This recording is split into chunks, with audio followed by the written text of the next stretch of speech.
بسم اللہ الرحمن الرحیم۔ ہمیں جو بھی بات بولنی چاہیے سوچ سمجھ کر۔ کبھی کبھی اس طرح کی بات ہم بول دیتے ہیں جو اللہ کو بری لگتی ہے۔ ہر کوئی یہ کہہ رہا ہے امریکہ میں آگ آگ آگ، اور ہماری زبان پہ بھی آگ کا لفظ آ گیا ہے، لیکن آپ سمجھیے کہ آگ کیسے لگی۔ وہی شہر ہے جس کا نام ہے لاس اینجلس، وہاں ایک پروگرام ہوتا ہے، ایک پروگرام کا آیوجن کیا جاتا ہے اور اس سے پوچھا جاتا ہے کہ یہ شہر اتنا خوبصورت کیوں ہے، وہ تکبر بھرا انداز میں یہ کہتا ہے کہ یہاں خدا نہیں ہے، یہاں سب کچھ ہے لیکن خدا نہیں ہے۔ یہ بات بول تو دیا لیکن اللہ کو بہت گراں سا لگا، اور اس کے چند گھنٹے کے بعد، کہہ لیجئے 24 گھنٹے کے بعد، آگ کی تباہی آئی، اور پھر وہی انسان کہنے لگا کہ یقیناً خدا ہے، یقیناً خدا ہے۔ بالکل اس واقعے کو سمجھنے سے پہلے آپ اس بچی کو سمجھیے جب غزہ میں پتھروں کی بارش ہو رہی تھی، بمباری کیا جا رہا تھا۔ وہ غزہ جو لاس اینجلس سے کہیں زیادہ اللہ کی نگاہ میں خوبصورت شہر تھا، اس کو ان لوگوں نے کھنڈر بنا دیا۔ ایک چھوٹی سی بچی تھی 7 سال کی، وہ روتی ہوئی کہہ رہی تھی کہ میں دنیا سے جاؤں گی تو اللہ سے شکایت کروں گی۔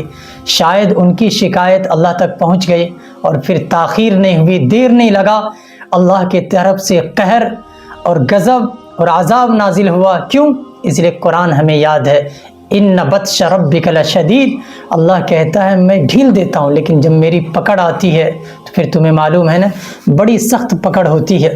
اسی پکڑ میں ابھی امریکہ آ گیا، اور ابھی آگ بند نہیں ہوا ہے، کیونکہ ابھی بدلہ لیا جائے گا غزہ کے وہ تمام بچے جن کے خون سے رنگین ان لوگوں کے ہاتھ ہے، ٹرمپ کے ہاتھ ہے، جو بائیڈن کے ہاتھ ہے، نیتن یاہو کے ہاتھ ہے۔ ان ہاتھوں میں جب تک عذاب الہی نہیں پہنچے گا اس وقت تک اللہ تعالیٰ اپنے انتقام کی آگ کو نہیں روک سکتے۔ آپ سمجھیے کہ ترکی میں جب زلزلہ آیا تھا تو اس وقت بھی مجھے یہ بات یاد ہے کہ لوگ کہہ رہے تھے کہ اتنا بہترین شہر، بہترین جگہ جہاں کا حکمراں بھی قرآن کا حافظ ہے، زلزلہ کیسے آیا؟ تو بتایا جاتا ہے ایک آرمی نکلا اور قرآن کو ہاتھ میں لیا، 2 ٹکڑے کر کے پھینک دیا نیچے۔ اللہ کو یہ بات بھی بہت عجیب لگی کہ مقدس کتاب کو تم پھاڑ کے پھینکتے ہو، اور چند گھنٹے کے بعد پھر ترکی میں ایسا زلزلہ آیا کہ زمیں بوس کر دیا۔ آپ یاد کیجئے کہ ہر گناہ کی معافی تو ہے، لیکن ظالموں کے ظلم کا بدلہ اللہ تعالیٰ جب تک نہ لے لے اس کو معاف نہیں کرتا۔ آپ کو یاد ہوگا فرعون کا نام، آپ کو یاد ہوگا نمرود کا بھی نام، شداد کا نام آپ نے سنا ہوگا، قارون کا بھی نام آپ نے سنا ہوگا۔ ان لوگوں نے جب ظلم کیا تو اللہ تعالیٰ نے ڈھیل دی، اور پھر اسی دنیا میں پہلے عذاب دیا، اس کے بعد قیامت میں تو بعد کی بات ہے۔ اس لیے کوئی بھی ظلم کرے پہلے یہ یاد ضرور رکھ لے کہ اس کا بدلہ ہمیں دنیا میں ضرور دینا پڑے گا، کوئی بھی ہو۔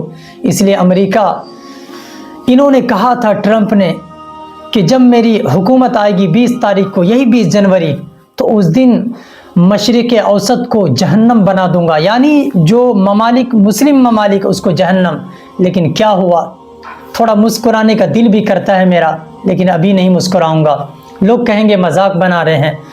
یہ بات کہنا تھا، اللہ نے 24 گھنٹے کے بعد امریکہ کو خود جہنم بنا دیا۔ آپ سب دیکھ رہے ہیں، ہر ایک کے اسکرین پہ آگ ہے، آگ ہے، آگ کا شعلہ ہے ہر ایک کے۔ اور پھر اللہ تعالیٰ نے کہا کہ تکبر کو میں پسند نہیں کروں گا، اب تم خود جہنم بن جاؤ۔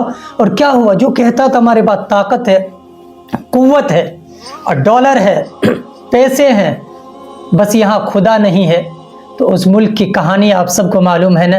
کل ہی صبح اٹھ کر ٹرمپ کہتا ہے کوئی پانی کا چندہ دے دو، کوئی کھانے کا بھیک دے دو، کوئی ہمارے گھر رہنے کی جگہ دے دو۔ وہ شہر جہاں لوگ عیاشی میں بھی آگے تھے، ہمارے استاد محترم ابھی کہہ رہے تھے جن کا سفر ہوا، وہ کہا کہ وہاں مرد مرد کے ساتھ زنا کرتا ہے، عورت عورت کے ساتھ زنا کرتی ہے۔ یہ بات بھی اللہ تعالیٰ کو بہت ناگوار لگی، اور پھر عذاب بھیج کر ان لوگوں کو سبق سکھایا۔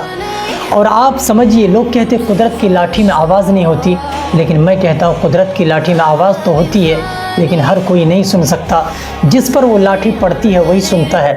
اس آواز کو جب امریکہ کے بڑے بڑے لوگوں نے سنا تو کہنے لگا کہ اب میرے پاس کچھ نہیں ہے، بس موت آ جائے، یہی ہماری زندگی کو ختم کر دے گی۔ جو کل تک عیاشی کرتا تھا، شور مچاتا تھا، اور کہتا تھا کہ اگر کسی ملک کو خریدنے کی بات آئے گی تو سب سے پہلے میدان میں ہم نظر آئیں گے، 1 روپے کے لیے بھیک مانگنے پر مجبور ہو گیا۔ اس لیے اپنے اوپر کبھی بھی گھمنڈ تکبر مت کرو۔ تکبر اگر کسی کو اچھی لگتی تو وہ اللہ کی ذات ہے، کیونکہ اللہ نے ہر چیز کو پیدا کیا ہے۔ پاورفل اگر کوئی ہے تو وہ ہمارا خدا ہے، اللہ ہے، گاڈ ہے، ایشور ہے۔